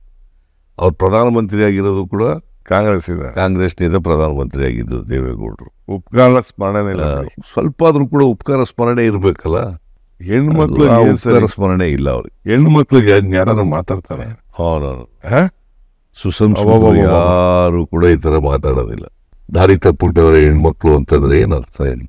ಅದಕ್ಕೆ ಈ ಸಾರಿ ಹೆಣ್ಮಕ್ಳು ಪಾಠ ಕಲಿಸ್ತಾರೆ ಅವ್ರಿಗೆ. ರಾಹುಲ್ ಗಾಂಧಿ ಅವರು ಕರ್ನಾಟಕದ ಗ್ಯಾರಂಟಿ ಏನು ಕೊಟ್ಟಿದ್ದಾರೆ, ಬಹಳ ನಮಗೆ ಖುಷಿ ತಂದಿದೆ. ಜನರನ್ನ ಬದಲಾವಣೆ ಮಾಡಿದ್ದಾರೆ. ಇದನ್ನ ನೋಡಿ ನಾನು ಖರ್ಗೆ ಅವರಿಬ್ರು ಸೇರಿ ಸೆಂಟ್ರಲ್ ಗೌರ್ಮೆಂಟ್ ಗ್ಯಾರಂಟಿ ಮಾಡ್ತಾ ಇದೀವಿ ಅಂತ, ಈ 2,000 ಜೊತೆಗೆ ಇನ್ನು 8,000 ಒಟ್ಟು ತಿಂಗಳಿಗೆ, ಒಂದು ವರ್ಷಕ್ಕೆ 1 ಲಕ್ಷ ಕೊಡ್ತೀನಿ ಅಂತ ಅದನ್ನ ಬಹಳ ಚೆನ್ನಾಗಿ ಮಾತಾಡೋದು. ರಾಹುಲ್ ಗಾಂಧಿ ಅವರಿಗೆ ಬಡವರ ಬಗ್ಗೆ ಕಾಳಜಿ ಇದೆ. ಬಡವರನ್ನ ಆರ್ಥಿಕವಾಗಿ ಅವ್ರಿಗೆ ಶಕ್ತಿ ಕೊಡಬೇಕು ಅಂತಕ್ಕಂಥದ್ದು ರಾಹುಲ್ ಗಾಂಧಿ ಅವ್ರಿಗಿದೆ. ಅದು ಯಾರಿಗೆ ಕಮಿಟ್ಮೆಂಟ್ ಇರ್ತದೆ, ಯಾರಿಗೆ ಈ ದೇಶದ ಸಮಸ್ಯೆಗಳ ಬಗ್ಗೆ ಕ್ಲಾರಿಟಿ ಇರ್ತದೆ, ಅವ್ರು ಮಾತ್ರ ಈ ಥರದ ಪರಿಹಾರ ಕೊಡಲಿಕ್ಕೆ ಪ್ರಯತ್ನ ಮಾಡ್ತಾರೆ. ಈಗ ಮನಮೋಹನ್ ಸಿಂಗ್ ಅವ್ರ ಕಾಲದಲ್ಲಿ ಬೇಸಿಕ್ ಯಾವ್ಯಾವ ಸಮಸ್ಯೆಗಳಿದ್ದಾವೆ ಮೂಲಭೂತವಾಗಿ, ಆ ಸಮಸ್ಯೆಗಳಿಗೆ ಪರಿಹಾರ ಕೊಡ್ತಕ್ಕಂಥ ಪ್ರಯತ್ನ ಮಾಡೋದು. ಫುಡ್ ಸೆಕ್ಯೂರಿಟಿ ಆಕ್ಟ್ ಮಾಡಿದ್ರು, ರೈಟ್ ಟು ಎಜುಕೇಶನ್ ಮಾಡಿದ್ರು, ನೋಡಿ ನಾವು ರೈಟ್ ಟು ಇನ್ಫಾರ್ಮೇಶನ್ ಮಾಡಿದ್ರು. ಸರ್, ಫುಡ್ ಸೆಕ್ಯೂರಿಟಿ ಆಕ್ಟ್ ನಾವು ಮಾಡ್ದೋ, ಅವ್ರು ಹೇಳವ್ರೆ ಇನ್ನು 5 ವರ್ಷ ಕೊಡ್ತೀನಿ ಅಂತ. ಮಾಡಿದ್ರು ನಾವು, ಕಾನೂನು ತಂದಿರೋ ನಾವು. ಅಂದ್ರೆ ಇನ್ನು 5 ವರ್ಷ ಮುಂದುವರಿಸ್ತೀವಿ ಅಂತ, 5 ವರ್ಷದ ಮೇಲೆ ನಿಲ್ಲಿಸ್ಬಿಡ್ತೀವಿ ಅಂತ ಕಾನೂನೇ ಮಾಡಿದೀವಲ್ಲ. ಕಾನೂನೇ ಮಾಡಿದೀವಿ. ಫುಡ್ ಸೆಕ್ಯೂರಿಟಿ ಲಾ ಮಾಡಿರ್ತಕ್ಕಂಥದ್ದು. ಈ ದೇಶದ ಜನರು ಯಾರು ಕೂಡ ಹಸಿವಿನಿಂದ ನರಳಬಾರದು ಅನ್ನೋದು ಫುಡ್ ಸೆಕ್ಯೂರಿಟಿ ಆಕ್ಟ್ ಹಿಂದೆ ಇರ್ತಕ್ಕಂಥ ಉದ್ದೇಶ. ಈ ಉದ್ದೇಶನ ಸಫಲ ಮಾಡೋದ್ರಲ್ಲಿ ಕಾಂಗ್ರೆಸ್ ಪಾರ್ಟಿ ಪ್ರಾಮಾಣಿಕವಾಗಿ ಪ್ರಯತ್ನ ಮಾಡ್ತದೆ. ಈ BJPಯವರು ಓಟ್ಗೋಸ್ಕರ ಮಾಡ್ತಾ ಇರ್ತಕ್ಕಂಥ. ಆಮೇಲೆ ಯೂತ್ಸ್ಗೆ ನಮ್ಮ ಪಾರ್ಟಿಯವ್ರು ಏನೋ ಒಂದು ಮಾಡಿದ್ದಾರೆ, 1 ಲಕ್ಷ ಕೊಡ್ತೀವಿ ವರ್ಷಕ್ಕೆ ಅಂತ. ಅದು ಒಳ್ಳೆ ಸ್ಕೀಮೆ. ಅಪ್ರೆಂಟಿಸ್ಶಿಪ್ ಕೊಟ್ಟು ಪ್ರೈವೇಟ್ ಅಲ್ಲಿ PUCಗಳಲ್ಲಿ ಮಾಡಿಸ್ಬಿಟ್ಟು ಸಮಾಜಕ್ಕೆ ಅವ್ರನ್ನ ತಯಾರು ಮಾಡಿ 1 ಲಕ್ಷ ಕೊಡ್ತೀವಿ ಅಂದ್ರೆ, 8,000 ರೂಪಾಯಿ ಕೊಡ್ತೀವಿ, 8,500 ರೂಪಾಯಿ. ಈಗ ಅದು ಒಂದು ಒಳ್ಳೆ ಸ್ಕೀಮು. ಆಮೇಲೆ ಹೆಲ್ತ್ ಸರ್ 25 ಲಕ್ಷದವರೆಗೂ ಹೆಲ್ತ್ ಇನ್ಶೂರೆನ್ಸ್ ಕವರ್ ಆಗಂಗೆ ಬಹುಶಃ ಯಾರಿಗೂ ಕೂಡ ಇನ್ನು ಮುಂದಕ್ಕೆ ಹೆಲ್ತ್ ಅಲ್ಲಿ ದುಡ್ಡು ಕಟ್ಟಂಗಿಲ್ಲ. ಅದೊಂದು ಒಳ್ಳೆ ಸ್ಕೀಮು. ರೈತರಿಗೆ ಮಿನಿಮಮ್ ಸಪೋರ್ಟ್ ಪ್ರೈಸ್ ಇದೆಯಲ್ಲ, ಅದನ್ನ ಸ್ವಾಮಿನಾಥನ್ ವರದಿ ಶಿಫಾರಸ್ ಮಾಡಿದ್ದಾರೆ. ಆ ಶಿಫಾರಸನ್ನ ಒಪ್ಪಿಕೊಂಡು ಅದರ ಪ್ರಕಾರ ಮಾಡೋದ್ರಿಂದ ರೈತರಿಗೆ ಎಷ್ಟು ಖರ್ಚಾಗಿರ್ತದೆ, ಉತ್ಪಾದನಾ ವೆಚ್ಚ ಎಷ್ಟಿರ್ತದೆ, ಅದ್ರ ಮೇಲೆ 50% ಕೊಡೋದ್ರಿಂದ ರೈತರು ಬಹಳ ಖುಷಿ ಆಗ್ತಾರೆ, ರೈತರಿಗೆ ನಷ್ಟ ಆಗೋದಿಲ್ಲ. ಅವ್ರು ಆದಾಯ ಡಬಲ್ ಮಾಡ್ತೀನಿ ಅಂತ ಹೇಳಿದ್ರು, ಅದ್ಯಾಕೆ ಅದಕ್ಕೆ ಕೈ ಹಾಕಲಿಲ್ಲ ನನಗೆ ಅರ್ಥ ಆಗ್ತಿಲ್ಲ. ಇಲ್ಲ ಪ್ರಯತ್ನನೇ ಮಾಡಲಿಲ್ಲ ಅವ್ರು. ಇವತ್ತು ನೋಡಿ ರೈತರ ಉತ್ತರ ಕರ್ನಾಟಕದ ಉತ್ತರ ಭಾರತದಲ್ಲಿ ಗಲಾಟೆ ಮಾಡ್ತಾರೆ. ಇವತ್ತಿನವರಿಗೆ ಅದನ್ನು ಪ್ರಯತ್ನನೇ ಮಾಡಿಲ್ಲ ಬಿಜೆಪಿ ಸರ್ಕಾರ. ರೈತರ ಆದಾಯ ದುಪ್ಪಟ್ಟು ಮಾಡ್ತೀವಿ ಅಂತ ಹೇಳಿದ್ರಲ್ಲ, ಅದ್ರ ಬಗ್ಗೆ ಪ್ರಯತ್ನನೇ ನಡೆದಿಲ್ಲ. ಆಮೇಲೆ ಇನ್ನೊಂದು ಒಳ್ಳೇದು ಕೆಲಸ ಸೇರಿದೆ, 400 ರೂಪಾಯಿಗೆ ಮನ್ರೇಗಾ ಮಾಡಿರೋದು, ಪ್ಲಸ್ ಅರ್ಬನ್ಗೂ ಮಾಡ್ತೀವಿ ಅಂತ ಹೇಳಿದ್ದಾರೆ. ಯಾಕೆಂದ್ರೆ ನಮ್ಮ ಕೆಲವು ಪಂಚಾಯತಿಗಳಿಗೆ ಬಹಳ ಅವಶ್ಯಕತೆ ಇದೆ, ಅರ್ಬನ್ಗೂ ಮಾಡಬೇಕು. ಯಾಕೆಂದ್ರೆ ಎಷ್ಟೊಂದು ಪಟ್ಟಣ ಪಂಚಾಯತಿಗಳಿದೆ, ಎಲ್ಲ ಇದೆ. ಪಾರ್ಟಿಯವರು ಇದೊಂದು MSP ಬಗ್ಗೆ ಅನೌನ್ಸ್ಮೆಂಟ್ ಮಾಡಿದ್ದಾರೆ. ಆಮೇಲೆ ರೈತರ ಸಾಲ ಮನ್ನದ ಬಗ್ಗೆ ಬಹಳ ದೀರ್ಘವಾಗಿ ಇವತ್ತು ಮನಮೋಹನ್ ಸಿಂಗ್ ಅವರು ಮಾಡದಂತ ಇದು ತಲುಪಿದ ವಿಚಾರ ಕೂಡ ಇವತ್ತು ಪ್ರಸ್ತಾವನೆ ಬಂತು. ಮನಮೋಹನ್ ಸಿಂಗ್ ಅವ್ರ ಕಾಲದಲ್ಲಿ ರೈತರ ಸಾಲ 72,000 ಕೋಟಿ ಸಾಲ ಮನ್ನಾ ಮಾಡಿದ್ರು. ಅವತ್ತು ಮನಮೋಹನ್ ಸಿಂಗ್ ಅವರು ಅಂದ್ರೆ 12 ವರ್ಷಗಳ ಹಿಂದೆ ಮಾಡಿದ್ದದು. ಈಗ 16 ಲಕ್ಷ ಕೋಟಿ ರೂಪಾಯಿಗಳನ್ನ ಕಾರ್ಪೊರೇಟ್ ಬಾಡಿಗಳಿಗೆ ಮನ್ನಾ ಮಾಡಿಬಿಟ್ಟಿದ್ದಾರೆ. ಅದನ್ನೇ ರೈತರ ಸಾಲ ಮನ್ನಾ ಮಾಡಲಿಕ್ಕೆ ಹಿಂದೇಟು ಹೊಡಿತಾ ಇದ್ದಾರೆ. ಸೊ ಅದಕ್ಕೋಸ್ಕರ ಕಾಂಗ್ರೆಸ್ ಪಕ್ಷ ಅಧಿಕಾರಕ್ಕೆ ಬಂದರೆ ನಾವು ರೈತರ ಸಾಲ ಮನ್ನಾ ಮಾಡ್ತೀವಿ, MSP ಬಗ್ಗೆ ಕಾನೂನು ಮಾಡ್ತೀವಿ ಅಂತ ಇವನ್ನ ಈ ಕೊಟ್ಟಿರ್ತಕ್ಕಂಥ ಭರವಸೆಗಳಿದಾವಲ್ಲ, ಇವು ನಿಜಕ್ಕೂ ಕೂಡ ಜಾರಿ ಮಾಡಬೇಕಾಗಿರ್ತಕ್ಕಂಥವು ಮತ್ತು ಅದನ್ನು ರೈತರಿಗೆ ತಲುಪಿಸೋ ರೀತಿಯಲ್ಲಿ ಮಾಡಿದ್ರೆ ಬಹಳ ಅನುಕೂಲ ಆಗ್ತದೆ. ಇನ್ನೊಂದು ನಮ್ಮ ಮೇಲೆ ಒಂದು ಡೆವಲಪ್ಮೆಂಟ್ ಅಂತ ಮಾತಾಡ್ಸಿದ್ರೆ ಅಲ್ಲ, ನಾವು ಅವ್ರಿಗೆ ಅರ್ಥನೇ ಆಗ್ತಾ ಇಲ್ವೇನೋ. ಡೆವಲಪ್ಮೆಂಟ್ ಅಂದ್ರೆ ಈಗ 1.5 ಕೋಟಿ ಕುಟುಂಬ, we are almost lifting there from above the financial crisis. ಆಮೇಲೆ ನಾವು 1,25,00,000 ಅಷ್ಟು ಡೆವಲಪ್ಮೆಂಟ್ ಇಟ್ಟಿದ್ವಿ ಈ ವರ್ಷ ಬಜೆಟ್. ಈ ವರ್ಷ ಬಜೆಟ್ನಲ್ಲಿ 1,20,000 ಕೋಟಿ ನಾವು ಡೆವಲಪ್ಮೆಂಟ್ಗೆ ಇಟ್ಟಿರ್ತಕ್ಕಂಥ ಹಣ. ಅದರಲ್ಲಿ 52,000 ಕೋಟಿ ರೂಪಾಯಿ ಈ ಗ್ಯಾರಂಟಿ ಯೋಜನೆಗಳಿಗೆ, ಇನ್ನು 68,000 ಕೋಟಿ ರೂಪಾಯಿ ಡೆವಲಪ್ಮೆಂಟಿಗೆ, ನೀರಾವರಿ ಇರ್ಬೋದು, PWD ಇರ್ಬೋದು, ರೂರಲ್ ಡೆವಲಪ್ಮೆಂಟ್ ಇರ್ಬೋದು, ಈ ಎಲ್ಲ ಕುಡಿಯೋ ನೀರಿಂದಿರ್ಬೋದು, ಇವಕ್ಕೆಲ್ಲಕ್ಕೂ ಕೂಡ ಸುಮಾರು 68,000 ಕೋಟಿ ಇಟ್ಟಿದ್ದೀವಿ. 5 ಗ್ಯಾರಂಟಿ ಯೋಜನೆಗಳನ್ನು ನಾವು ಇಂಪ್ಲಿಮೆಂಟ್ ಮಾಡಿದ್ದೀವಿ. ಅವು ಟಾರ್ಗೆಟೆಡ್ ಗ್ರೂಪನ್ನು ತಲುಪಿದ್ದಾವೆ. ಜನಗಳು ಅದರ ಫಲವನ್ನು ಈಗಾಗಲೇ ಪಡ್ಕೊಂಡಿದ್ದಾರೆ. ಸೊ ಈಗ ನಾವು ಮಾಡಬೇಕಾಗಿರ್ತಕ್ಕಂಥ ನಮ್ಮ ಕಾರ್ಯಕರ್ತರು, ಕಾಂಗ್ರೆಸ್ ಪಕ್ಷ ಕೇಂದ್ರದಲ್ಲಿ ಏನು ಮಾಡಿದೆ, ಏನೇನು ಅವರ ಮ್ಯಾನಿಫೆಸ್ಟೋನಲ್ಲಿ ಹೇಳಿದ್ದಾರೆ. ಈಗ ನ್ಯಾಯಪತ್ರ ಅಂತೇಳಿ ಹೊರಡಿಸಿದ್ದಾರೆ. ಆ ನ್ಯಾಯಪತ್ರದಲ್ಲಿ 25 ಗ್ಯಾರಂಟಿಗಳನ್ನು ಘೋಷಣೆ ಮಾಡಿದ್ದಾರೆ. ಆ 25 ಗ್ಯಾರಂಟಿಗಳಲ್ಲಿ 5 ಪ್ರಮುಖವಾದಂಥ ಗ್ಯಾರಂಟಿಗಳನ್ನು ಹೇಳಿದ್ದಾರೆ. ಇದನ್ನ ಮನೆ ಮನೆಗೆ ತಲುಪಿಸ್ತಕ್ಕಂಥ ಕೆಲಸವನ್ನು ನಮ್ಮ ಕಾರ್ಯಕರ್ತರು ಮಾಡಬೇಕು. ಯಾಕಂದ್ರೆ ಬಹಳ ಜನಕ್ಕೆ ಕೇಂದ್ರ ಸರ್ಕಾರದ ಈ ಗ್ಯಾರಂಟಿಗಳು ಇನ್ನೂ ಗೊತ್ತಾಗಿಲ್ಲ. ಗೊತ್ತಾಗೋ ರೀತಿಯಲ್ಲಿ ನಮ್ಮ ಕಾರ್ಯಕರ್ತರು ಮನೆ ಮನೆಗೆ ಹೋಗಿ, ನಾವು ಹಿಂದೆ ನಮ್ಮ ಗ್ಯಾರಂಟಿಗಳನ್ನು ತಲುಪಿಸ್ತವಲ್ಲ, ಗ್ಯಾರಂಟಿ ಚೆಕ್ಗೆಲ್ಲ ಸೈನ್ ಮಾಡಿ, ತಾವಿಬ್ರು ಸೈನ್ ಮಾಡಿದ್ದು, ಆ ಚೆಕ್ನ ತಲುಪಿಸಿದ್ರು ಎಲ್ಲ ನಮ್ಮ ಕಾರ್ಯಕರ್ತರು. ಜನರಿಗೆ ಅರ್ಥ ಆಯ್ತು ಅದು. ಈಗ ಖರ್ಗೆ ಅವರು ಮತ್ತು ರಾಹುಲ್ ಗಾಂಧಿನೂ ಸೈನ್ ಹಾಕೋರೆ ನೋಡಿ. ಅದೇ ಖರ್ಗೆಯವರು ರಾಹುಲ್ ಗಾಂಧಿ ಸೈನ್ ಹಾಕಿರ್ತಕ್ಕಂಥ ನಮ್ ಸೈನ್ ಇಲ್ಲಿತ್ತು ಗ್ಯಾರಂಟಿ ಕಾರ್ಡ್ ಅನ್ನ ಮನೆ ಮನೆಗೆ ತಲುಪಿಸ್ತಕ್ಕಂಥ ಕೆಲಸ. ಆಮೇಲೆ ವರ್ಕರ್ಸ್ ಸಹ, ನಮ್ಮ ಪಾರ್ಟಿ ವರ್ಕರ್ಸ್ ಪಾಪ ಈಗ ಬಹಳ ಖುಷಿಯಾಗಿದ್ದಾರೆ. ಪ್ರತಿ ಅಸೆಂಬ್ಲಿ ಸೆಗ್ಮೆಂಟ್ಗೂ 15 ಜನ ಮಾಡಿದ್ವಿ. ಹಾಸ್ಪಿಟಲ್ ಕಮಿಟಿ, ಸ್ಕೂಲ್ ಕಮಿಟಿ, ಬೇರೆ ಆರಾಧನಾ ಆಶ್ರಮ ಎಲ್ಲ ಮಾಡಿದ್ವಿ. ಮಿಕ್ಕಿದ್ದು ಸ್ಟೇಟ್ ಬೋರ್ಡ್, ಕಾರ್ಪೊರೇಷನ್ ಕೆಲವು ಮೆಂಬರ್ಸ್ ಎಲ್ಲ ಇದೆ. ಅದನ್ನ ನೆಕ್ಸ್ಟ್ ಒಂದು ತಿಂಗಳಲ್ಲೇ, 1.5 ತಿಂಗಳಲ್ಲೇ ಯಾರು ಚೆನ್ನಾಗಿ ಕೆಲಸ ಮಾಡಿದ್ದಾರೆ. ಈಗ ಸುಮಾರು 5-6 ಸಾವಿರ ಕಾರ್ಯಕರ್ತರಿಗೆ ಅವರಿಗೆ ಅನೇಕ ಕಮಿಟಿಗಳಲ್ಲಿ ಹಾಕಿ ಅವರು ಸರ್ಕಾರ ಜೊತೆ ಕೆಲಸ ಮಾಡಲಿಕ್ಕೆ ಅನುವು ಮಾಡಿಕೊಟ್ಟಿರ್ತಕ್ಕಂಥದ್ದು ಇದು ಮೊದಲನೇ ಬಾರಿ. ಅದರಿಂದ ಕಾರ್ಯಕರ್ತರು ಎಲ್ಲರೂ ಕೂಡ ಖುಷಿಯಾಗಿದ್ದಾರೆ ಅಂತಕ್ಕಂಥದ್ದನ್ನ. ಈ ಮಿಕ್ಕಿದೆಲ್ಲ ಮುಗಿಸ್ಬಿಡ್ಬೇಕು ಸರ್. ಅದೇ ಮಾಡೋದು ಬೇಡ. ಚುನಾವಣೆ ಆದ ತಕ್ಷಣ 1 ತಿಂಗಳಲ್ಲೇ ಕ್ಲೋಸ್ ಇಟ್. ಎಲ್ಲ ತರಿಸ್ಕೊಂಡು ಎಲ್ಲ ತಾಲೂಕಿಗೂ ಒಂದೊಂದು ಅವಕಾಶ ಸಿಕ್ಕಂಗೆ, ರೆಪ್ರೆಸೆಂಟೇಷನ್ ಸಿಕ್ಕಂಗೆ ಸೋಷಿಯಲ್ ಜಸ್ಟಿಸ್ ಅದೆಲ್ಲ ಗಮನ ಇಟ್ಕೊಂಡು ಮುಗಿಸ್ಬಿಡೋ. ಒಳ್ಳೆ ರಿಸಲ್ಟ್ ಅಂತೂ ಬರ್ತದೆ ಸರ್. ನಾವು ಮಾಡಿರೋ ಕೆಲಸಕ್ಕೆ ಜನ ನಮ್ಮ ಮೇಲೆ ವಿಶ್ವಾಸ ಅಂತೂ ಇಟ್ಟವ್ರೆ ಸರ್. ನಂಬಿಕೆ ಬಂದಿರೋದ್ರಿಂದಲೇ ನಮಗೆ ಆಶೀರ್ವಾದ ಮಾಡಬೇಕು ಅಂತ ಹೊರಟಿರೋದು. ಓಕೆ ಸರ್, ನಾನು ಫೋನಲ್ಲಿ ಟಚ್ ಇರ್ತೀನಿ. Okay, thank you.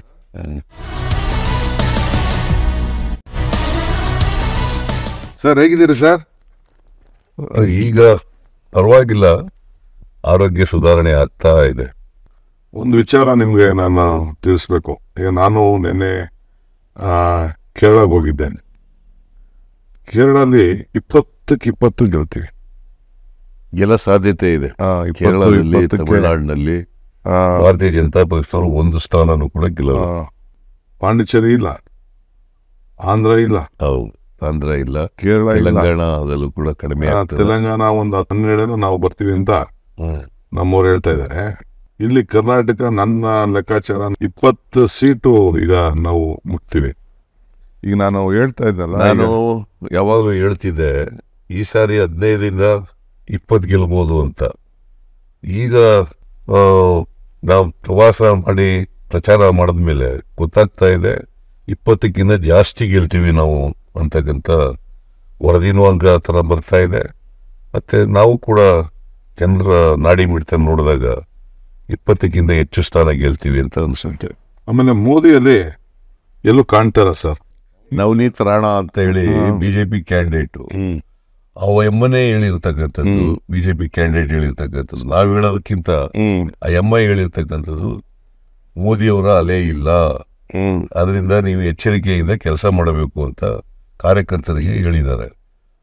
That shows ಎಲ್ಲೂ ಕೂಡ ಇಡೀ ದೇಶದಲ್ಲಿ, ಮಹಾರಾಷ್ಟ್ರದಲ್ಲಿ ಇಲ್ಲ ಅಂತಂದ್ರೆ ಇಡೀ ದೇಶದಲ್ಲಿ ಇಲ್ಲ ಅಂತ ಆಗುತ್ತೆ. ಕರ್ನಾಟಕದಲ್ಲಿ ಇಲ್ವೇ ಇಲ್ಲ, ಬೇರೆ ಕಡೆನೂ ಕೂಡ ಮೋದಿ ಅಲೆ ಇಲ್ಲ. ಆಮೇಲೆ ಶಿವಮೊಗ್ಗದಲ್ಲಿ ಮೋದಿ ಭಾಷಣ ನೀವು ಬಹುಶಃ ಅಬ್ಸರ್ವ್ ಮಾಡಿದ್ರೆ ಗೊತ್ತಿಲ್ಲ. ನನಗೆ ಊಟಕ್ಕಿಂತ ಅವ್ರು ಕೇಳಲಿಲ್ಲ, ಕ್ಯಾಂಡಿಡೇಟ್ಗಳ ಹೆಸರು ಹೇಳವ್ರೆ. ಬೇರೆ ಕಡೆ ನನಗೆ ಸ್ಟ್ರೆಂತ್ ಕೊಡಿ, ನನಗೆ ಇದು ಮಾಡಿ ಅಂತ ಹೇಳ್ತಾರೆ, ಅಲ್ಲಿ ಕ್ಯಾಂಡಿಡೇಟ್ಗಳ ಹೆಸರು ಹೇಳವ್ರೆ. ದಟ್ ಮೀನ್ಸ್ ಈ ಆಲ್ಸೋ ಹ್ಯಾಸ್ ಅಂಡರ್ಸ್ಟುಡ್. ಈಗ ಇದಕ್ಕೆ ಹೋಗಿದ್ದೆ ಸರ್, ಬೆಳಗಾಂಗೆ ನಾಮಿನೇಷನ್ ಫೇಲ್ ಮಾಡೋಕ್ಕೆ. ಆಮೇಲೆ ಶಿವಮೊಗ್ಗ ಹೋಗಿದ್ದೆ ನಿನ್ನೆ. ಶಿವಮೊಗ್ಗ ಬೆಳಗಾಂ 2 ಕವರ್ ಮಾಡಿದೆ. ಶಿವಮೊಗ್ಗದಲ್ಲಿ ಆ ಜನ ನೋಡಿದ್ರೆ ಯಾವ ಕಾರಣಕ್ಕೂ ಯಡಿಯೂರಪ್ಪನವ್ರ ಮಗ ಗೆಲ್ಲಕ್ಕೆ ಸಾಧ್ಯ ಇಲ್ಲ. ಬೆಳಗಾಮಲ್ಲೂ ಅಷ್ಟೇ, ಅವರ ಸಂಘಟನೆ, ಆ ಜನ ಬಂತು ಉತ್ಸಾಹ, ಆಮೇಲೆ ನಮ್ಮಲ್ಲಿ ಒಗ್ಗಟ್ಟು, ನಮ್ಮ ಬಿಗ್ ಸ್ಟ್ರೆಂತು ಒಂದು ಒಗ್ಗಟ್ಟು. ಸರ್, ಜಸ್ಟ್ ಒಂದು ಸಿಂಪಲ್ ಕ್ಯಾಲ್ಕುಲೇಷನ್ನು. ದೇಶದಲ್ಲಿ 300 ಜನ ಗೆದ್ದಿದ್ರು, 100 ಚಿಲ್ಲರೆ ಸೀಟ್ ಚೇಂಜ್ ಮಾಡೋರೆ. ಅವರು ಕ್ಯಾಂಡಿಡೇಟ್ಗಳು ಚೆನ್ನಾಗಿದ್ರೆ ಯಾಕೆ ಚೇಂಜ್ ಮಾಡ್ತಿದ್ರು? See, there is a strong anti-incumbency against the MPs and also against the government. ಆ ಕಾರಣದಿಂದಲೇ ಇಡೀ ದೇಶದಲ್ಲಿ 100 ಜನರಿಗೂ ಹೆಚ್ಚು ಸಿಟ್ಟಿಂಗ್ MP ಗಳನ್ನು ಬದಲಾವಣೆ ಮಾಡಿರ್ತಕ್ಕ. ಕರ್ನಾಟಕದಲ್ಲೂ ಕೂಡ 13-14 ಜನರನ್ನು ಬದಲಾವಣೆ ಮಾಡಿರೋದು ಅವರೆಲ್ಲರೂ ಸೋಲ್ತಾರೆ ಅನ್ನೋ ಕಾರಣಕ್ಕೋಸ್ಕರ ಬದಲಾವಣೆ ಮಾಡಿರೋದು. ಕೇಂದ್ರ ಸರ್ಕಾರಕ್ಕೆ ದೇರ್ ಆರ್ ಮೆನಿ ಚಾನಲ್ಸ್. ಅವರಿಗೆ ದೇಶದಲ್ಲಿ ಏನಾಗ್ತಾ ಇದೆ, MP ಗಳ ಮೇಲೆ ಯಾವ ಥರ ಆಂಟಿ ಇನ್ಕಂಬೆನ್ಸಿ ಇದೆ, ನಮ್ಮ ಸರ್ಕಾರದ ಮೇಲೆ ಯಾವ ಥರ ಅಭಿಪ್ರಾಯ ಇದೆ ಜನಗಳದು ಅನ್ನೋದು ಬೇಕಾದಷ್ಟು ಇದೆ. ಅದರಿಂದ ಅವರಿಗೆ ಮಾಹಿತಿ ಕೊರತೆ ಇಲ್ಲ. ಅವ್ರಿಗೆ ಮಾಹಿತಿ ಸಿಕ್ಕೇನೆ ಅವರು ಈ ಸಾರಿ 200-220 ಗೆಲ್ಬೋದು ಅಂತ ಅವ್ರ ಲೆಕ್ಕಾಚಾರ ಇದೆ. BJP ಕಾರ್ಯಕರ್ತರಿಗೆ ಸ್ವತಃ ನರೇಂದ್ರ ಮೋದಿಯವರಿಗೆ ಗೊತ್ತಾಗಿದೆ, ಜನಗಳು ಅವರ ಅಭಿಪ್ರಾಯ ಏನು ಅಂತಕ್ಕಂಥದ್ದು ಗೊತ್ತಾಗಿದೆ. ಯಾಕಂತಂದರೆ ಜನಗಳಿಗೆ ಭಾಳ ಸುಳ್ಳುಗಳು ಹೇಳಿ ದಾರಿ ತಪ್ಪಿಸೋಕ್ಕಾಗಲ್ಲ. ಜನಗಳು ಈಗ 10 ವರ್ಷ ಅವರನ್ನು ನೋಡಿದ್ದಾರೆ. 10 ವರ್ಷ ನೋಡಿದ ಮೇಲೆ ಅವರ ಬಣ್ಣ ಬಯಲಾಗಿದೆ, ಜನಗಳು ಅರ್ಥ ಮಾಡ್ಕೊಂಡಿದ್ದಾರೆ. ನರೇಂದ್ರ ಮೋದಿಯವರು ಸುಳ್ಳು ಹೇಳ್ತಾ ಇದ್ದಾರೆ, ಅವರು ಕೊಟ್ಟಂಥ ಭರವಸೆಗಳನ್ನು ಈಡೇರಿಸಿಲ್ಲ 10 ವರ್ಷಗಳಲ್ಲಿ. ಸೊ ಹಾಗಾಗಿ ಇವತ್ತು ಜನರು BJP ಬಗ್ಗೆ ವಿಶ್ವಾಸ ಕಳ್ಕೊಂಡಿದ್ದಾರೆ. ಆ ಕಾರಣಕ್ಕೋಸ್ಕರ ನರೇಂದ್ರ ಮೋದಿಯವರ ಅಲೆನೂ ಕೂಡ ಈಗಿಲ್ಲ. ಸೊ ಈ ಕಾರಣದಿಂದ ಕಾಂಗ್ರೆಸ್ ಪಕ್ಷಕ್ಕೆ ಈ ಸಾರಿ ಹೆಚ್ಚು ಅವಕಾಶಗಳಿದ್ದಾವೆ ಅಂತಕ್ಕಂಥದ್ದು ಮಾಧ್ಯಮದ ಮೂಲಕ, ಪತ್ರಿಕೆಗಳ ಮೂಲಕ, ಜನರ ಅಭಿಪ್ರಾಯದ ಮೂಲಕ ತಿಳ್ಕೊಳ್ಳಿಕ್ಕೆ ಸಾಧ್ಯ. ಸರ್, ಇದು ಇನ್ನೊಂದು, ನನಗೆ ಡೆಲ್ಲಿಯಿಂದ, UP-ಯಿಂದ, ಬೇರೆ ಬೇರೆ ಸ್ಟೇಟ್ಸಿಂದ ಎಲ್ಲ ನನ್ನ ಹತ್ರ ಮಾತಾಡ್ತಾ ಇದ್ದಾರೆ. ಐ ಥಿಂಕ್ ಯಾವ ಕಾರಣಕ್ಕೂ 200 ಮೇಲೆ ದಾಟಲ್ಲ ಸರ್ ND. ಹಾಗೆ ನನಗಿರೋ ಇನ್ಫಾರ್ಮೇಶನ್ ಕೂಡ ಅಷ್ಟೇ, 200-220 NDA ಬರ್ಬೋದು ಅಂತ ಅವ್ರಿಗೂ ಗೊತ್ತಾಗಿದೆ, ಬಿ ಜೆ ಪಿಯವ್ರಿಗೂ ಗೊತ್ತಾಗಿದೆ. ಅದಕ್ಕೆ ಸ್ಟ್ರಾಟಜಿಕ್ ಆಗಿ ನಾನವರು ಅಂತ ಹೇಳೋದು. ಸೊ ಕರ್ನಾಟಕದಲ್ಲಿ ನಮ್ಮ 5 ಗ್ಯಾರಂಟಿಗಳಿಂದ ಏನು ಇಂಪ್ಯಾಕ್ಟ್ ಆಗಿದೆ ಜನರ ಮೇಲೆ, ಮತದಾರರ ಮೇಲೆ ಏನು ಇಂಪ್ಯಾಕ್ಟ್ ಆಗಿದೆ, ಬಹುಶಃ ಅದು ಇಡೀ ರಾಷ್ಟ್ರದಲ್ಲಿ ಆಗ್ತದೆ ಅಂತಕ್ಕಂಥದ್ದು. ರಾಷ್ಟ್ರೀಯ ಕಾಂಗ್ರೆಸ್ ಕೂಡ ಈ ಗ್ಯಾರಂಟಿಗಳು ಘೋಷಣೆ ಮಾಡಿರೋದ್ರಿಂದ, ಇದು ಮನೆಗೆ ತಲುಪೋದ್ರಿಂದ ಕರ್ನಾಟಕದಲ್ಲಾದಂಥ ಬೆಳವಣಿಗೆ ಅಲ್ಲೂ ಕೂಡ ದೇಶದಲ್ಲೂ ಕೂಡ ಆಗುತ್ತೆ ಅಂತ ಹೇಳಿ ನಾನು ಅನ್ಕೊಂಡಿದ್ದೆ. ಇವತ್ತು ನೋಡಿ, ರಾಹುಲ್ ಗಾಂಧಿ ಒಂದು ಮಾತಾಡಿದ್ರು ನಮ್ಮ ಕೋಲಾರ ಭಾಷೆಯಲ್ಲಿ, 22 ದೊಡ್ಡ ಸಾಹುಕಾರಗಳಿಗೆ ಎಷ್ಟು ಕೋಟಿ ಸಾಲ ಮನ್ನಾ ಮಾಡಿದೆ ನಂಬರ್ 1. ಅದೇ 22 ಜನಕ್ಕೆ ಎಷ್ಟಾಗಿದೆ ಅಂತಂದ್ರೆ ಇಡೀ ದೇಶದ ಎಲ್ಲ ಬಡವರಿಗೂ ರೈತರು ಹಂಚಬಹುದಾಯ್ತು ಆ ದುಡ್ಡನ್ನ ಅಲ್ಲಿ ಮಾಡಿದೆ ಅಂತ. ರಾಹುಲ್ ಗಾಂಧಿ ಅವರು ಅವ್ರ ಭಾಷಣದಲ್ಲಿ 22 ಶ್ರೀಮಂತ ಕುಟುಂಬಗಳಿಗೆ, ಕಾರ್ಪೊರೇಟ್ ಬಾಡಿಗಳಿಗೆ 16 ಲಕ್ಷ ಕೋಟಿ ಅಂದ್ರೆ ನಮ್ದಷ್ಟು, ನಮ್ಮ ಬಜೆಟ್ ಅಷ್ಟು 15 ಸ್ಟೇಟ್.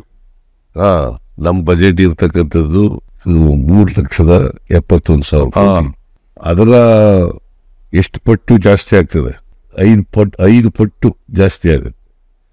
5 ಪಟ್ಟು ಹಣನ ಕಾರ್ಪೊರೇಟ್ ಬಾಡಿಗಳಿಗೆ ಮನ್ನಾ ಮಾಡಿಬಿಟ್ಟಿದ್ದಾರೆ. ಸೊ ರೈತರ ಸಾಲ ಮನ್ನಾ ಮಾಡಿಲ್ಲ, ಕಾರ್ಪೊರೇಟ್ ಬಾಡಿಗಳವ್ರದ್ದು ಸಾಲ ಮನ್ನಾ ಮಾಡಿದ್ದಾರೆ. This is how they are not for poor people, they are for rich people, they are for corporate bodies.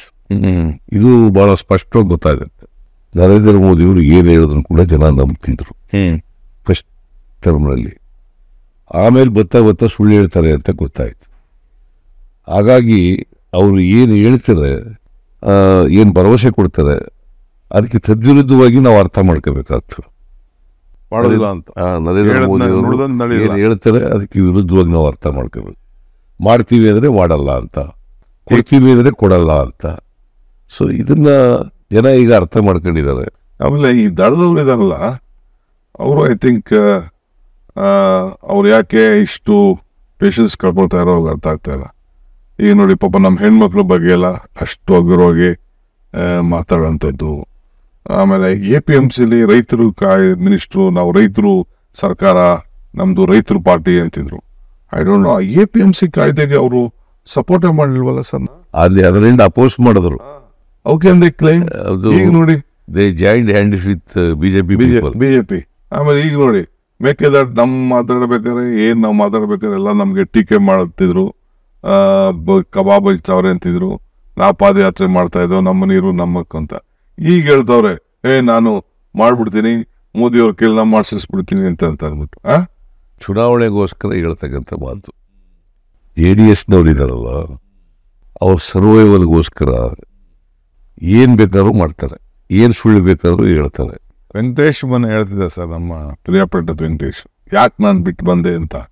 ಒಬ್ಬರು ಫ್ಯಾಮಿಲಿ ಬಿಟ್ರೆ ಇನ್ನೊಂದು ಹೆಸರಿಗೆ ಯೋಚನೆ ಮಾಡೋಕ್ಕೋಗಲ್ಲ ಅಂತ. ನನಗೆ ಸರ್, ನನ್ನ ಪೊಲಿಟಿಕಲ್ 40 ವರ್ಷದ ಅನುಭವ ನನಗೆ, ನಾನು ಎಲೆಕ್ಷನ್ನು ಯಾವ ಕಾರಣಕ್ಕೂ ಸರ್ 4 ಸೀಟ್ ಗೆಲ್ಲಕ್ಕೆ ಚಾನ್ಸ್ ಇಲ್ಲ sir. Either Mandya or Hassan or Bengaluru rural, impossible. ಏನು ಆಯ್ತು, ಅವ್ರೇನೋ ಮಾಡ್ಕೊಂಡು ಹೋಗ್ಲಿ, ಬಟ್ ಅವ್ರ ಪಾರ್ಟಿ ಮುಂದಕ್ಕೆ, ಅವ್ರ ಪಾರ್ಟಿ ನನಗೇನೋ, ನಾನು ಆ ವರ್ಕರ್ಸ್ಗೂ ಪಾಪ ಅವ್ರಿಗೆ ಹೇಳ್ತಾ ಇದ್ದೀನಿ, ಯಾಕೆ ಸುಮ್ಮನೆ ವೇಸ್ಟ್ ಮಾಡ್ಕೊಳ್ತಾ ಇದ್ದೀರಾ, ಸುಮ್ಮನೆ ನಿಮ್ಮ ಟೈಮು ಬರೀ ಸ್ವಾರ್ಥಕ್ಕೆ ನಿಮ್ಮ ಪಾರ್ಟಿ ಉಪಯೋಗಿಸ್ಕೊಳ್ತಾರೆ, ನೀವು ಬದುಕೋದು ನೀವು ನೋಡಿ ಅಂತ ನಾನು ಎಲ್ಲ ಕಡೆ ಮಂಡ್ಯ, ರಾಮನಗರ, ನಮ್ಮ ಜಿಲ್ಲೆಯಲ್ಲಿ ಹಾಸನದವ್ರಿಗೆಲ್ಲ ಹೇಳ್ತಾ ಇದ್ದೀನಿ. ಪಾಪ ವರ್ಕರ್ಸ್ ಏನು ಮಾಡ್ತಾರೆ, ಹಳ್ಳಿಗಳಲ್ಲಿ ಬೆಳಗ್ಗೆ ಸಾಯಂಕಾಲ ಬಡದಾಡಿ ನಮ್ಮ ವಿರುದ್ಧ ಎಲ್ಲ ಓಡಾಡ್ಕೊಂಡಿದ್ದವರು. ಈಗ ಅಟ್ಲೀಸ್ಟ್ ಅವ್ರು ಏನಾರು ಒಂದು ದಾರಿಯನ್ನು ನೋಡ್ಕೊಳ್ರಪ್ಪ. ಇನ್ನೇನು ಅವ್ರ ಸರ್ಕಾರ ಇದ್ದತೆ, ಅವ್ರ ಪಾರ್ಟಿಗೆ ಬಂದತೆ, ಅದು ಆಗತ್ತೆ. ಸುಮ್ಮನೆ ಆಗ್ತಾವ್ರೆ, ಸರ್ಕಾರ ಹೊಂಟೋಗ್ತಿದೆ. ಏನು ಮಡಕೆ ಕೆಟ್ಟೋಯ್ತಾ ಇದು? ನಾವು 136 ಸ್ಥಾನ ಇದ್ದೀವಿ, ಸರ್ಕಾರ ಬಿದ್ದೋಯ್ತದೆ. ದೇವೇಗೌಡರು ಅಂತವ್ರು ಇಷ್ಟೊಂದು ಅನುಭವ ಇರ್ತಕ್ಕಂಥವ್ರು, ಸರ್ಕಾರ ಬೀಳ್ತದೆ ಅಂತಕ್ಕಂಥ ಮಾತುಗಳು ಆಡ್ತಾ ಇರೋದಿದೆಯಲ್ಲ, ಅದು ಚುನಾವಣಾ ಗಿಮಿಕ್ಕು ಮತ್ತು ಸ್ಟ್ರಾಟಜಿ ಅಷ್ಟೇ. ಈಗ ಕರ್ನಾಟಕದಿಂದ 25 ಜನ MP ಗೆದ್ದರು. ಆಮೇಲೆ ಸುಮಲತಾ ಸೇರ್ಕೊಂಡ್ರು, 26 ಆಯಿತು. ಈಗ ಪ್ರಜ್ವಲ್ ರೇವಣ್ಣನೂ ಕೂಡ ಅವ್ರ ಜೊತೆ ಇದ್ದಾರೆ, 27 ಜನ ಆಯಿತು. ಒಂದು ದಿನ ಇಷ್ಟೆಲ್ಲ ಅನ್ಯಾಯಗಳಾಗ್ತಾ ಇದ್ರು ಕೂಡ ಕರ್ನಾಟಕಕ್ಕೆ ಒಬ್ಬ ಬಾಯಿ ಬಿಡಲಿಲ್ಲ. ಒಬ್ಬ ಲೋಕಸಭಾ ಸದಸ್ಯ ಬಾಯಿ ಬಿಡಲಿಲ್ಲ. ಎಕ್ಸೆಪ್ಟ್ ಡಿ ಕೆ ಸುರೇಶ್ ಬಿಟ್ಟರೆ ಇನ್ಯಾರು ಕೂಡ ಮಾತಾಡಲಿಲ್ಲ. ಅಂದರೆ ಇವರು ಯಾವ ಜನರನ್ನ ಪ್ರತಿನಿಧಿಸ್ತಾರೆ ಆ ಜನರ ಸಮಸ್ಯೆಗಳನ್ನು ಕೂಡ ಹೇಳ್ಕೊಳ್ತಕ್ಕಂಥ ಪ್ರಯತ್ನವನ್ನು ಮಾಡಲಿಲ್ಲ. ಸೊ ಹಾಗಾಗಿ ಅಲ್ಲ ಒಂದು ಸರ್ ಅವ್ರದೇ ಗೌರ್ಮೆಂಟ್ ಇತ್ತಲ್ಲ, ಎಲ್ಲ ಹೋಗಿ ಎಂ ಪಿಗಳು ಅಟ್ಲೀಸ್ಟ್ ಆಸ್ ಪಾರ್ಲಿಮೆಂಟಲ್ಲಿ ಬೇಡ ಪ್ರೈಮ್ ಮಿನಿಸ್ಟರ್ ಹೋಗಿ ನಮ್ಮ ಸರ್ಕಾರ ಇದೆ ದುಡ್ಡು ಕೊಡಿ ಅಂತ ಅವ್ರ ಸರ್ಕಾರಕ್ಕೆ ದುಡ್ಡು ಕೊಡ್ಸಿಲ್ವಲ್ಲ ಇವರು.